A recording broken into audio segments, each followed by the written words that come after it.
Je suis Keita Mohamed Mariam, inspecteur régional de la famille, de la femme, de la famille et des solidarités de Kanka. Bon, l'accueil de cette 4e édition, c'est un sentiment de satisfaction du fait que les initiatrices ont prévu choisir Kankan pour abriter cette 4e édition. Et comme je l'ai dit dans mon intervention, rares sont ceux ou celles qui pensent aux femmes rurales. Et si les initiatrices ont pensé aux femmes rurales, surtout les femmes rurales face aux enjeux du changement climatique, ce n'est qu'un honneur pour nous de les remercier. Ceux qui parlent d'autonomisation, il faut réellement penser à celles qui sont dans le développement rural, qui sont la base même de la production. Qui parle de cette production pense à ces femmes rurales.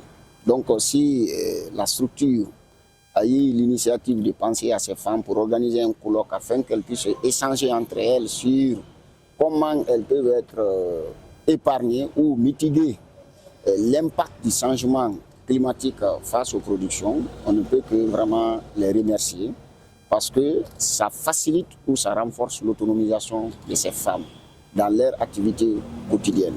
Bon, le message que j'ai dit, comme je l'ai dit dans mon intervention, c'est d'abord renforcer ce qu'on appelle le partage d'expérience et suivre les enseignements des panélistes, parce que j'espère qu'il y a les spécialistes de l'environnement, de l'agriculture qui sont dans la salle, qui sont venus pour vraiment échanger sur les stratégies novatrices permettant de mitiguer l'impact du changement climatique sur la production de ces femmes rurales. Donc il s'agit pour moi, il a été question d'inviter les femmes à suivre ces enseignements et à participer au débat. Parce que c'est un moment de donner et de recevoir, ça permet vraiment à ces femmes de partager les expériences, mais aussi d'acquérir de nouvelles expériences en termes vraiment de production agricole.